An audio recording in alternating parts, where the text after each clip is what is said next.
श्री स्वामी समर्थ अध्याय 35वा. श्री गणेश सरस्वते नमः. श्रीमद सद्गुरु दत्त दिगंबराय नमः. शिष्योत्तम गुरु महाराजास म्हणाले, अक्कलकोटात समर्थ मठ स्थाने केव्हा, किती आणि कशी झाली? देवता स्थापना, पादुका आदींची स्थापना कोठे कोठे झाली हे आता पाहूया. तेव्हा श्री गुरु महाराज आपल्या अधिकारी शिष्यास म्हणतात, तुझे प्रश्न लोकोपकारार्थ असतात. तुझी शुद्ध गुरुभक्ती धन्य होय. तुझे वागणे प्रशंसनीय आहे. जसा पाऊस पडतात संपूर्ण प्राणी मात्र सुखी होतो, तसा श्री गुरु लीलामृताचा जो अनुभव घेईल त्या सर्वांचे सर्वदा कल्याण होते. देवलोकांमध्ये अमृत पानाने अमरत्व येतं हे खरे आहे. तथापि ते क्षणिक अनित्य ठरू शकतं. कारण पुण्यबल क्षीण झाले की त्याला परत मृत्यूलोकात परतावं लागतं.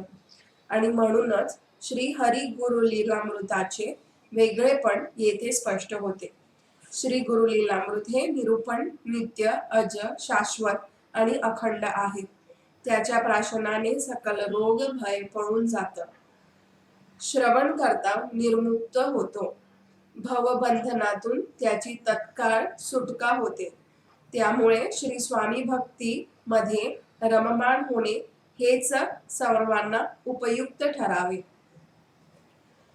जोशी मठाची स्थापना. अक्कलकोट राजांचे भाऊ राजजोशी यांचे दत्तक पुत्र गणेश यांनी लोकसहाय्य घेऊन स्वतःच्या घरात श्री स्वामी मठ बांधविला. शालिवाहन शके 1791 शुक्ल नाम संतवद्वरी वसंत ऋतूमध्ये या मठात पंचयातन देवता स्थापना केली. त्या दिवशी फाल्गुन कृष्ण तृतीया, रविवार, स्वाती नक्षत्र, पंचकुंडी विधानोक्त प्रकारे श्री विष्णू पंचायतन आणि श्री स्वामी महाराजांच्या सुंदर पादुका स्थापन झाल्या. सासवडकर दीक्षितांनी याज्ञिकी केली. गणेश जोशी स्वतः अर्चेस बसले होते. अवधूत मूर्ती श्री स्वामी समर्थ महाराजांनी स्वतः पादुकांवर धान्यादिक ठेवले. दीक्षितांना महाराजांनी 4 पैसे दिले. गणपतराव जोशी यांना श्रीफळाचा प्रसाद दिला. नंतर ब्राह्मण भोजन झाले. तांबूळ दक्षिणाही देण्यात आल्या. मजेदार समारंभात झाला. या मठाच्या बांधणीमध्ये श्री स्वामी समर्थ रावाने काही अक्कलकोटस्थ जनांनी थोडी बहुत यथाशक्ती मदत केली. मुंबईचे विनायकराव वासुदेव आगासकर आणि बळवंतरावजी ढवळे यांनी मठ व मठाच्या सभामंडपासाठी मोठीच द्रव्यपुंजी खर्चिली. चिंतोपंत सखाराम टोळ यांच्या भक्तीने प्रसन्न होऊन लाकडी पाटावर श्री स्वामी समर्थांनी आपल्या कोमल चरण कमलांचे विमल ठसे उमटविले. तो पाट त्या काळी या मठातच ठेवण्याचे निश्चित झाले. त्या पाटावरील श्री स्वामी पादुकांचे दर्शन घेता भक्तजनास खूप संतोष होतो. महाराजांना वारंवार या मठात येऊन बसणे आवडत असे. महाराजांनी देवालयाच्या उजव्या बाजूस भिंती लगतच स्वतः औदुंबर वृक्ष लावला. लगताच सभामंडप अत्यंत मजबूत पद्धतीने बांधला होता. देवळाच्या दक्षिण भागाला 2 खडी सोपे उत्सवाकरिता बांधलेले होते. लगतच एक कूपही निर्मिण्यात आला. त्याचे मधुर पाणी प्यायल्यावर मनास आल्हाद वाटत असे. या मठात धर्मशील श्रीमंत जमुनाबाई महाराणी सरकार बडोदा यांनी देवपूजा, नैवेद्य आदींची सोय केली होती. त्याच वेळी येथील गरीब सेवकऱ्यांनी नित्य अन्न मिळावे म्हणून अन्नसत्र ठेविले होते. दर महिन्याला त्या 125 रौप्य मुद्रा त्यासाठी देत असत. या क्रम बरीच वर्षे चालला आणि पुढे केव्हा तरी परमेश्वरी इच्छेने ही मदत बंद झाली. गणपतराव तथा गणेश जोशी यांना मोगलाईमध्ये निजाम सरकारकडून जहागीर प्राप्त झाली होती. ती अचानक जप्त झाली. अनेक उपाय साधने करूनही प्रश्न सुटला नाही. तेव्हा उद्विग्न होऊन एके दिवशी गणपतराव श्री स्वामी महाराजांसमोर एक प्रश्न घेऊन हात जोडून उभे राहिले. त्यावेळी भगवान श्री स्वामी समर्थ महाराज अत्यंत कृपाळू होऊन आशीर्वचन होऊन बोलले, गणेशा, काळजी करू नकोस, आताच येईल पाटील. जोशी बुवा पाहताच राहिले.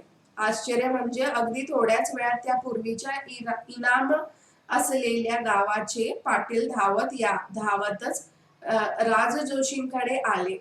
म्हणाले, जहागीर गावाची जप्ती उठली. हे राजमुद्रांकित आज्ञापत्र आहे, पहा. ते पाहताच जोशीबुवांचा आनंद गगनात मावेना. स्वामी मुखातून सहज शब्द निघाले आणि तत्काली अनुभव प्रत्यायास आला. हे पाहून चकित झालेले उपस्थित जन म्हणू लागले, यतीश्वर स्वामी महाराज हे निश्चय चालते बोलते साक्षात परमेश्वर देव आहेत.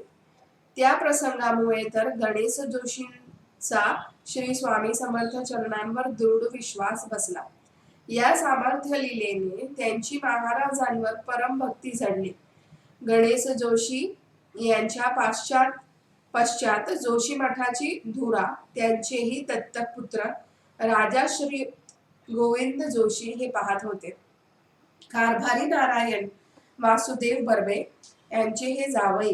या विद्वान गृहस्थांनी पुढे स्वमठातील देवपूजेसाठी पुजाऱ्याची नेमणूक केली. बाबा भट ग्रामोपाध्ये हे ती पुजारी होते. जोशी मठात आणि वडाखाली या दोन्ही ठिकाणी नित्यपूजा बाबा भट करीत असत. गोविंद जोशी यांना पुत्र संतती प्राप्त झाली. ही सर्व मंडळी अक्कलकोटातच नांदत होती. बुधवार पेठेतील मठाची स्थापना. बुधवार पेठेमध्ये मठ देवता यांची स्थापना झाली. त्यांचे सविस्तर वर्णन आपण आता पाहू. शके 1788 पासून श्री स्वामी महाराज उत्तम स्थान बुधवार पेठेमध्ये व्हावे याचा बहुसंख्य जनांच्या मनात विचार उद्भवला. संस्थानाचे कारभारी चोळप्पा पुजारी व अन्य स्वामी सेवेकऱ्यांनी तदन अनुषंगाने प्रयत्न सुरू केले. अक्कलकोटा सहाय्यकरी भक्त मंडळींकडून हजारो रौप्य मुद्रिका जमा करण्यात आल्या. पुणे, मुंबई आदी शहरातील भक्तांकडून भरपूर पैसा गोळा झाला. श्रीपाद भटांनी यासाठी बरेच परिश्रम घेतले. अनेक नगरात जाऊन देवकार्यार्थ स्वामी भक्तांकडे ते यादी फिरवीत व थोडे बहुत धन जमेल ते अक्कलकोटात पाठवित. शके 1790 ला सुमुहूर्तांवर समर्थाज्ञा झाली. पाया खोदण्यात आला.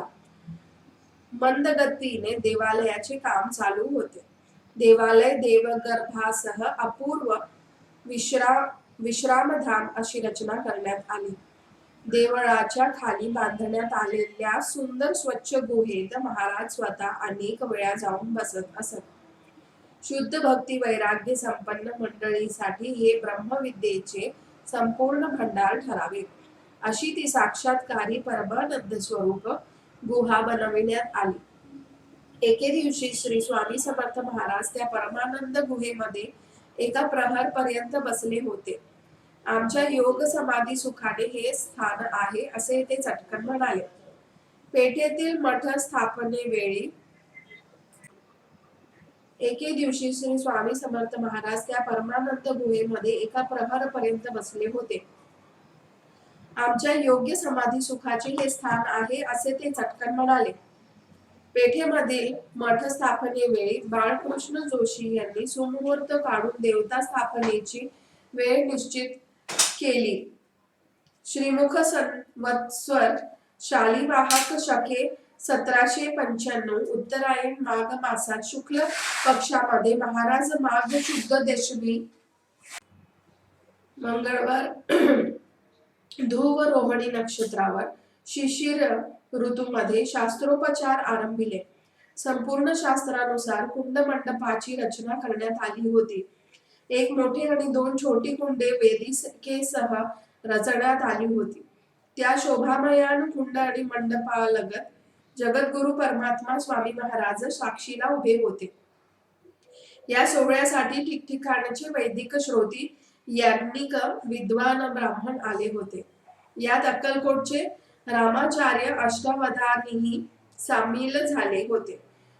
मुरगोडचे प्रसिद्ध अवतारी शिव स्वरूप चिदंबर दीक्षित यांचे नातू अण्णा दीक्षित, तसेच शेषभट अग्निहोत्री धोडाचार्य खेडकर, बाबाचार्य बागेवाडीकर, शंकर शास्त्री तसेच देवनिंबरगी येथील शास्त्री मंडळी, त्याचप्रमाणे शेषभट इंडीकर आणि असंख्य श्रोती, स्मार्ती विद्वान ब्राह्मण मंडळींनी अक्कलकोटी येऊन देवता स्थापन आरंभली. माघ शुद्ध पौर्णिमा रविवार पुष्य नक्षत्रावर प्रथम प्रहरी आयुष्यमान योगावर द्रव कर्णावर योग्य त्या ग्रहांसह शुभ लग्नी शुभ वर्ग उच्च ग्रह स्थिर नवमांशात स्वतःच्या स्थानांवर सर्व देवता स्थापित झाल्या.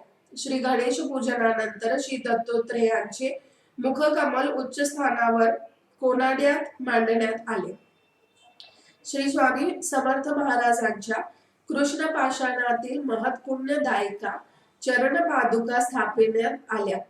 त्या पादुकांच्या डाव्या बाजूला थोड्याशा उंचावर श्री मयुरेश्वर सिद्धिविनायकाची स्थापना करण्यात आली.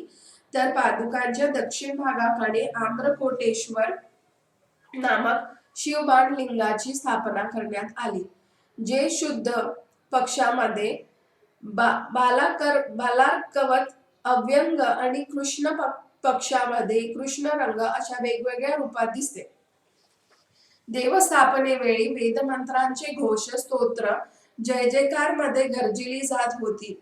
वाजंत्री वाद्ये वाजवित होते. भेरी, मृदंग, झरझरी आदींनी उच्च स्वरांमध्ये ध्वनिकल्लोळ उडविला होता. नगारे, तुतारे वाजविले जात होते. ढोलकांची ढमढम चालली होती. वीणा सुस्वरात वाजत होती. उत्तम उच्च दर्जाचे गायक सुस्वरांमध्ये गायनाची बहार आणीत होते. संस्कृत, मराठी, कानडी आदी भाषांमध्ये स्तोत्रे आणि भजने म्हणण्यात आली. परमात्मा श्री स्वामी महाराजांचा जय जयकार अखंडित दुमदुमत होता. याच काळामध्ये बराच वेळपर्यंत महाराज हे मंदिराखालील ब्रह्मानंद गुहेत बसले होते. जेव्हा ते गुहेबाहेर निघाले तेव्हा सर्व उपस्थित विद्वान, ब्राह्मण, साधू, संत, सेवेकरी, भक्तजन, दर्शनेच्छुक प्रेक्षक जन आदींनी श्री स्वामी समर्थ नामाची गर्जना सुरू केली. निशाणे उंचच उंच फडकविण्यात आली. डंके जोरजोरात वाजू लागले. ध्वजा, पताका, तोरणे आनंदाने डोलू लागली. जवळपास उपस्थित पशुपक्षादी जमेल तशी सत्वर मधुर भाषणे करू लागले. त्या आनंदमय क्षणाची उत्कटता तेव्हा वाढली जेव्हा प्रत्यक्ष श्री स्वामी महाराज उच्च स्वरांमध्ये मंगलप्रद चतुर्वेद मंत्रघोष स्वमुख उच्चारू लागले. हे पाहता सकळजण आनंदून गेले. श्रीमुखातून प्रवाहिलेल्या मंत्रांची साफल्यता म्हणजे तेथील सर्व पदार्थ ब्रह्मानंदमय होऊन गेले. अंतर्बाह्य परमानंद उसळल्यामुळे उपस्थितांत स्वस्वरूपाची जाणीव होऊ लागली. प्रत्येक जण त्यावेळी निशंक निसंशय झाले. अक्कलकोट हे पुण्यवंत नगर आहे. ते निसंशय या प्रसंगी श्रीमंत बालोजी महाराजांचे पुत्र श्री शहाजी तसे दरबारचे जवळपास सर्व दरबारी मानकरी, त्याप्रमाणे कारभारी नारायण वासुदेव बर्वे तसेच इतर कारकून आदी अधिकारी, त्याचप्रमाणे रामकृष्ण राजोपाध्ये, ग्रामोपाध्ये, अक्कलकोटस्थ राजजोशी बाळकृष्ण ग्रामोर जोशी आणि राजाश्रित रामभट बुवा, नारायण भट, व्यंकट शास्त्री बुवा, अन्य विद्वान मंडळी, शिवाय लहान थोर असंख्य गृहस्थ, व्यापारी, शेठ, सावकार, सराफ, शिपाई, नाईक, अन्य दुकानदार, हत्ती घोडे स्वार, असंख्य सामान्य पदाचारी, राम दरबाराचे सर्व नोकर चाकर, सेवक मंडळी, बाहेर गावाचे पुष्कळ लोक, त्यानंतर विविध मतवादी मार्गी आणि पंथीय सर्व जातींचे नरनारी हे अलौकिक देवता स्थापन प्रसंग होऊन अत्यानंदी झाले होते. समस्त उपस्थित जन वारंवार गर्जत होते, श्री गुरुदेव दत्त स्वामी महाराज की जय, गुरु बाप माय भगवान. हा सोहळा अनुभवण्यासाठी लक्षावधी जन उपस्थित होते. विशेष म्हणजे प्रत्यक्ष समर्थांनी सर्वांना सर्वमंगलप्रद आशीर्वचन दिले. अक्कलकोटच्या या देवस्थानामध्ये जे येऊन यज्ञ, तप, व्रतानुष्ठान, ब्राह्मण संतर्पण, समाराधना आदी करतील, तसेच आम्रकोटेश्वराचे आराधन, मंगलमूर्ती श्री मयुरेश्वरांचे पूजन, स्वामी पादुकांचे योग्य ते अर्चन, भजन, पूजन, कीर्तन, वेद मंत्र पठण, इष्ट मंत्रांचे पुरुषचरण, तसेच श्री गुरुचरित्रादी ग्रंथाचे शुद्ध भक्तिभावाने जे पारायण करतील त्यांना कोटीगुणित फल प्राप्त होईल. त्यांचे सर्व मनोरथ पूर्ण होतील. कुशावर्ता सारख्या येथील तीर्थांमधील पाण्याच्या सेवनाने अथवा स्नानाने रोग, संकट, दुःख यातून मुक्तता मिळेल. पावन आणि पुण्यवंत होतील. अखंडित देवतोपासनाने सर्वांना चतुर्विध पुरुषार्थ प्राप्त होईल. संशयरहित कोणत्याही साधू मोठ्या विश्वासाने येथे येईल तो पूर्ण सुखी होईल. या देवता स्थापनेच्या वेळी श्री स्वामी महाराज प्रसन्न वदनाने उपस्थित होते. या योग साधून अण्णा दीक्षित व रामाचार्य आदी विद्वान मंडळींनी योगीश्वरांना विचारले, महाराज, आपण साक्षात पूर्ण ब्रह्मस्वरूप चिन्मूर्ती असतानाही महादेव, दत्तमूर्ती, गणपती आदींना श्रेष्ठ स्थान का दिले? ओट्याच्या वरती देवतांना स्थान देणे आणि आपण खाली बसणे हे योग्य आहे काय? यावर योगाधीश्वर प्रभू त्यांना म्हणाले, आपल्या आश्रमस्थानी कोणी आले तर त्यास उत्तम आसनावर बसवून त्यांचे आदरातिथ्य केले पाहिजे. अतिथी अभाग्यत आश्रमात आला तर त्यांना सिंहासनावर बसवावे आणि आपण खाली बसावे, असा शिष्टाचार आणि परंपरावृत्ती आहे. अनादी कालापासून ही शास्त्रविहित परंपरा शिष्टमर्यादा श्रेयस्करीरित्या चालली असूनही ती तुमच्यासारख्या श्रेष्ठ ब्राह्मणांना अद्यापि माहित नाही काय? संदर्भातील हे मर्यादा प्रमाण असे श्री स्वामीचे सद्धर्म प्रवर्तक भाषण ऐकल्यानंतर ते सर्व ब्राह्मण हर्षोल्लासित झाले. नंतर त्या विद्वजनांनी श्री योगीश्वरांना पुन्हा सविनय प्रश्न केला. सर्व देवतांना आपण योग्य स्थानी बसविले, यथा योग्य झाले, पण या देवतांना निर्वाहासाठी नैवेद्य, अन्न, पाणी कसे मिळेल महाराज? तेव्हा प्रसन्न वदन झालेल्या श्री स्वामी महाराजांनी विस्तृतपणे उत्तर दिले. हा निजपुत्र आम्रकोटेश्वर, त्याचा पुत्र लंबोदर, त्याची जननी जगदंबा ईश्वरी आणि तिचा स्वामी जगतसूत्रधारी हिरण्यगर्भ विराट पुरुष आपल्या परिवार प्रपंच विस्तार सहित मुल नातवंडांसह तो परमात्मा म्हणजे आम्ही इथे बसलेलो आहे. हा आमचा गोतावळा दिसण्यास भारी, परंतु हा सर्व पसारा एकनाथाचा आहे, मायाकारी आहे. तरीही त्याहून आम्ही भिन्न आहोत. तथापि सर्वांनी एकत्र असावे, देवतांना वैभवात स्थानापन्न करावे, सर्वत्रांनी सदोदित सुखरूप नांदावे, यासाठी आम्ही थोडे खाली बसलो. या सर्वच देवांना समानपणे अखंडितपणे पूजा नैवेद्य समर्पित केली जातील. नित्यपणे नित्य मंगल उपचार मिळत जातील हे निसंशय. जे आम्ही खाऊ ते यास देऊ, यात कदापि अंतर राहणार नाही आणि निरंतर ऐक्य राखून अभिन्न स्थितीने राहू. परब्रह्म परमात्मा अशा व्यवहारा संपन्न शब्दांमध्ये असे मनोगत व्यक्त करू लागताच उपस्थित ब्राह्मण ब्रह्मचार्यांच्या प्रश्नांचे यथायोग्य समाधान तर झालेच, परंतु पूर्ण ब्रह्मस्वरूपाने निरंतर ऐक्य भावाने राहण्याचे कौटुंबिक स्वरूप भाष्यकर्ताच ब्रह्मवृंद आणि उपस्थित मंडळी पोट धरून गदागदा हसली. श्री स्वामीरायांना आनंदात असलेले पाहून एक विद्वानाने तिसरा प्रश्न विचारला. हे जगदीशा नारायण अनंता हरी भगवंता गुरुराया, आम्हाला क्षमा करून हे सांगा की ब्रह्मानंद गुहेत आपण वारंवार का बसता?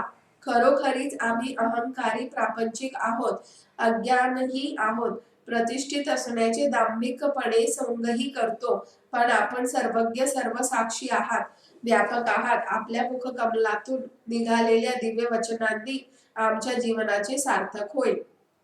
तेव्हा विराट मूर्ती परब्रह्म भगवान श्री स्वामी समर्थ महाराज आपल्या या दिव्य देहधारणेचा गुहा उकलते झाले. साधू वर्ग संत्रस्त झाला व त्यांच्या रक्षणासाठी धर्म गडबडला, तर धर्म संस्थापनासाठी आणि सामान्य जनांच्या स्वार्थ परमार्थाच्या तृप्तीसाठी आम्ही युगायुगात अवतार घेत आलो आहोत.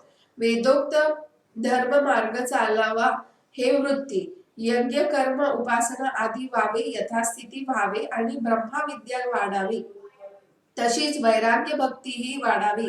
त्याचप्रमाणे सर्वांना चतुर्विध पुरुषार्थ प्राप्ती व्हावी, म्हणून आम्ही असे अवतार धारण करतो.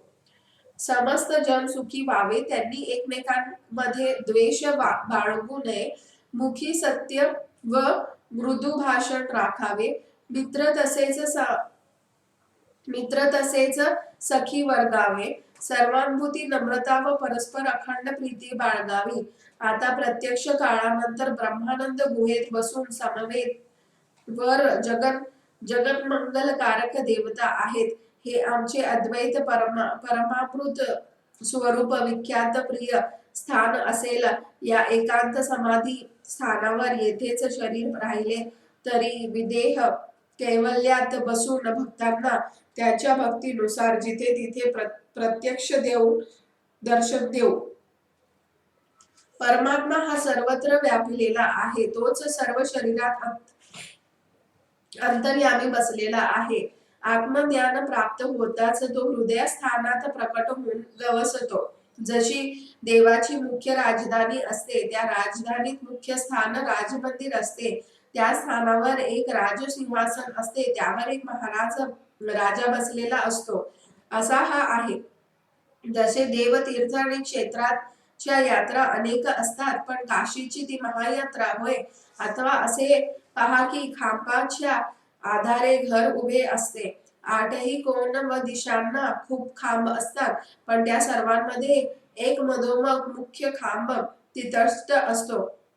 त्या मुख खांबाच्या आधारावर घर नांदते. दिशांचे पहा, दश दिशा असतात, त्यात पूर्व दिशा ही मुख्य होय. सर्व दिशांचे दिशापती देवता असतात, तरी त्यात मुख्य सूर्यात्माच होय. सूर्य, अग्नी, चंद्रमा याचकरवी प्रकाश मिळतो, तरी मुख्य परमात्मा हाच एक संपूर्ण प्रकाशक होय. चांदी, तांबे यासारखे बहुतेक धातू असतात, परंतु त्यात मुख्यत्वे सोनेच मौल्यवान होय. सर्व वर्णांमध्ये मुख्य ब्राह्मण होते, परंतु त्या ब्राह्मणातही मुख्य जो ब्रह्म साक्षात्कारी आहे, तसेच धर्म अर्थ कामादी पुरुषार्थामध्ये मोक्ष मुख्य आहे. आपल्या समोर असंख्य प्रकारची जरी प्रमाणे ठेवण्यात आली तरी अनादि अपौरुषेय वेद प्रमाण हेच सिद्ध होय. जसे सर्व आश्रमांमध्ये विरक्त संन्यास ग्रहण हेच मुख्य होय. हठयोग, राजयोग आणि आदि समाधी प्रकार आहेत, परंतु पूर्ण निरुपाधी निर्विकल्प निर्विकार ब्रह्मस्वरूप अभिन्न जीव ब्रह्मैक्य समाधान देणारे अखंड समाधी सर्वश्रेष्ठ होय. या अद्वैत परमामृत रूप समाधीचे एकांत स्थळ म्हणून आमचे प्रिय निवासस्थान आहे. या बुद्धजन बेठेत जैन चोळप्पांच्या जागेत सर्वदा राहिलो, परंतु शेवटी या ब्रह्मानंद गुहेमध्ये काया ठेवून समाधीस्थ गुप्त होऊन राहू. भक्त सेवेक जनांचे सदोदिय मनोरथ पूर्ण करू. हा बोध केल्यानंतर सर्व विद्वजन समाधानी व संतुष्ट झाले. मग समर्थ स्वामी रायांनी सर्वांसाठी प्रसाद आणण्याची आज्ञा केली. श्रीफळ तांबूळ देण्यात आले. नाना प्रकारच्या रांगोळ्यांनी परिसर सजवण्यात आला होता. त्यावर भरपेट भोजनासाठी उत्तम पात्रे मांडण्यात आली. वाटण्यासाठी कोशिंबीर, चटण्या, मीठ, वडे, पापड, कुरड्या, लोणची, भाज्या याची राशी तयार होत्या. चवदार वरण आणि मधुर सुंदर तुपाच्या द्रोणांची असंख्य पात्रे भरली होती. नाना पंचपक्वान्ने करण्यात आली होती. कढी, सांबारे, सार, आमटी, दूध, दही, साखर अशा पदार्थ समुदायाची पात्रे परिसराला शोभा आणीत होती. हे पाहता सर्वांचे विकल्प संकल्प सर्व सुटले. सारे ब्राह्मण भोजनास बसले. यथेच्छ भोजन सोहळा चालला. रुचकर भोजनाने सर्व तृप्त झाले. तांबूल दक्षिणा मिळताच हर्षभरित मनाने सर्वजण समारंभाची वाहवा करीत परतले. तसेच इतर सर्व लोक, लहान मोठी मंडळी जेवण ढेकर देत पुढच्या भोजन समारंभाची अपेक्षा धरून घरी परतली. मग भोजन समारंभाचा हा कार्यक्रम तसाच पुढे तब्बल 8 दिवसांपर्यंत चालला. माघ शुद्ध दशमी पासून माघ वद्य द्वितीय पर्यंत 8 दिवस हा अर्चा समारंभ उत्सव चालला होता. माघ पौर्णिमा आणि वद्य प्रतिपदा या दोन्ही दिवशी तर 2-2 हजार माणसे जेवली. त्या दिवशी दिवसभरात अखंडितपणे दर्शनासाठीही असंख्य लोक येत होते. देवतांसमोर श्रीफळे, खजूर, पुगी फळे, साखर, कापूर, फुले असे असंख्य पदार्थ जमा झाले होते. अखंड नंदादीप प्रकाशत राहिल्यामुळे सोहळ्याच आगळीच निर्मलता प्राप्त झाली होती. या देवस्थानापित यज्ञांमध्ये चिदंबर दीक्षितांचे नातू अण्णा दीक्षित त्याचप्रमाणे विद्वजन, वैदिक, यात्सिक, श्रौतस्मृती मंडळ तिथे विराजित होते. विशेष हे की त्यामध्ये मुख्यत्वे पूर्ण ब्रह्मावतार श्री गुरुस्वामी महाराज अगदी स्वतः यज्ञात तटस्थ होते. असे म्हटलेले आहे की यज्ञो वै विष्णू एको विष्णू मुहूर्त दंत सर्व विष्णुमय जगत. असे भगवान महाविष्णू नारायण अनंतमूर्ती प्रत्यक्ष स्वयंमेव यज्ञकाली उभे होते. त्यामुळे निश्चितच या मूर्ती स्थापनेच्या सुकरतेसाठी अनेक देवता त्यांना पाचारण करण्यापूर्वीच आधी त्या स्थानावर पोहोचल्या होत्या. आणि यात आश्चर्य ते काय, कारण परब्रह्म स्वतः तिथे उभे होते. अशा प्रकारे सुमुहूर्तावर देवता स्थापन झाल्यानंतर विद्वान ब्राह्मणांना वस्त्र, भूषणे, दक्षिणा, अलंकार योग्य मनाप्रमाणे अर्पण करून सत्कार झाले. या एकंदर सोहळ्याने भारावून गेलेले काही जण यतींद्र सेवेसाठी मागेच तितष्ट राहिले, तर काही प्रापंचिक स्वकार्यात औदुंबर कल्पतरूचे पूजन सर्वजण मनोभावे करू लागले. स्वकार्यात अडकलेले ब्राह्मणादी समर्थ लीला गात हर्षभरित मनाने स्वनगरी गेले. स्वामींनी स्वहस्ते लावलेल्या औदुंबर कल्पतरूचे पूजन सर्वजण मनोभावे करू लागले. गृहातील देवतांच्या समोर पूर्वाभिमुख पाषाणांचे 3 खण करण्यात आले. त्यांना कोरीव खांबासह चिरेबंदी कमान करण्यात आली. देवाच्या दक्षिणेकडील प्रथम खण्यात महाराजांचा पलंग ठेवण्यात आला. भक्त मंडळी त्याला वंदन करीत मधल्या खणामध्ये दर्शनार्थी उभे राहून गर्भगृहातील देवांचे दर्शन घेतात. उजव्या बाजूचा खण हा चंदन घर्षणाचा, सहाण, चंदनाची खोड आदींसाठी वापरात आला. या 3 खणात भिंतीवर आणि वरच्या फरसबंदीवर नाना प्रकारची शोभायमान सुरंगीत चित्रे रंगविण्यात आली होती. मधल्या मुख्य गर्भगृहाच्या द्वारावर श्री गणेश पट्टी आहे. श्री स्वामी समाधी लीला सोहळा चैत्र वद्य चैत्रवद्य चतुर्दशी तिथीला मंगळवारी चतुर्थ प्रहरी शुभकाली गावामध्ये वटवृक्षाखाली श्री स्वामी महाराजांनी देहविसर्जनाची लीला केली. त्यावेळी वडाखाली देह ठेवला म्हणून तिथेच समाधी व्हावी म्हणून बऱ्याच मंडळींनी खटपट केली.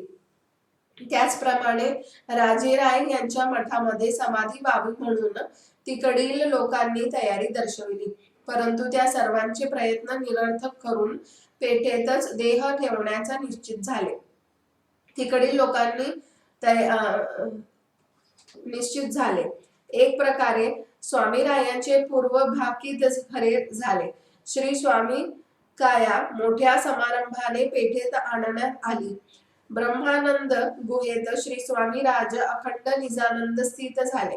महाराजांच्या देहरूपी वियोगाचा धक्का असहनीय होता. अशा प्रकारे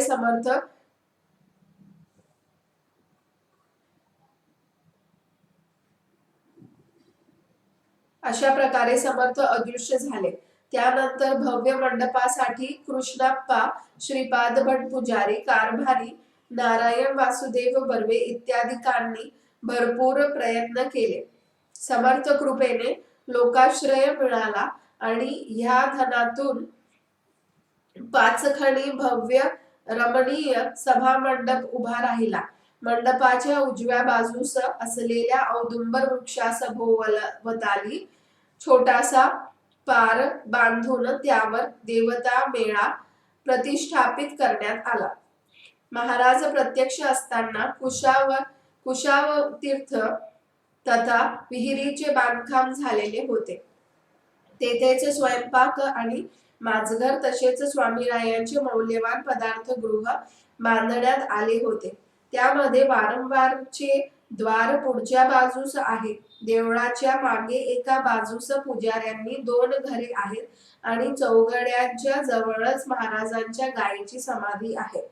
ब्रह्मानंद स्वरूप गुहेवर स्वामी समाधी लिहिल्यानंतर कृष्णा पाषाणातील उत्तमाकृती स्थापिण्यात आली, ज्यावर महाराजांची चांदीतील मुखकमल मांडण्यात येते. समाधीचे पूजन आरती तिन्ही त्रिकाळी यथासांग केली जाते. समाधी स्थानाच्या समोर पूर्वेला 5-6 किलोमीटर जंगल दिसतं. समोरच्या सभामंडपामध्ये भले थोरले 10 स्तंभ तर लगतच्या 12 गजित 18 खांब शोभादायक आहे.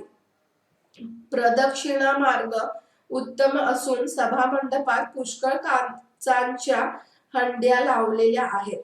सभामंडपाच्या दक्षिण, उत्तर आणि समोरच्या भागी प्रशस्त राजमार्ग आणि त्यावर दुकाने आहेत. वाटेत असलेली लोकांची घरे, त्या लगतचे निंबवृक्ष या पार्श्वभूमीवर मनोहर मंडप खूपच शोभादायक वाटतो. मेंढ्या, पालख्या, पलंग, अबदागिरी, सुंदर मोरचेल, चवऱ्या, योगीश्वरांच्या असंख्य तसबिरी, छत्र चामरे यांची तेथे अगदी रेलचेल होती. अक्कलकोट पंचक्रोशीत महाराज कोठेही गेले तरी या परिसरात आल्याविना त्यांची श्रमविश्रांती होत नसे. चोळप्पांचे कुटुंबीय लेकरू येथील गाई, म्हशी, पाडसे यांमध्ये आल्यावर महाराज आनंदित होत असत. चोळप्पा, कृष्णप्पा, श्रीपाद भट, येसुबाई, राधाबाई त्यांच्या स्वच्छंद व्यवहार चालत असे. त्याचप्रमाणे भक्तिप्रिय भजन येथे चांगल्या रीतीने होत असे.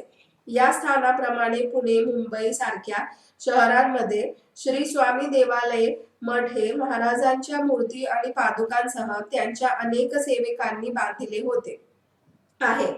राजेराय मठ स्थापनेचे वृत्त अन्य एका अध्यायात वर्णिले आहे.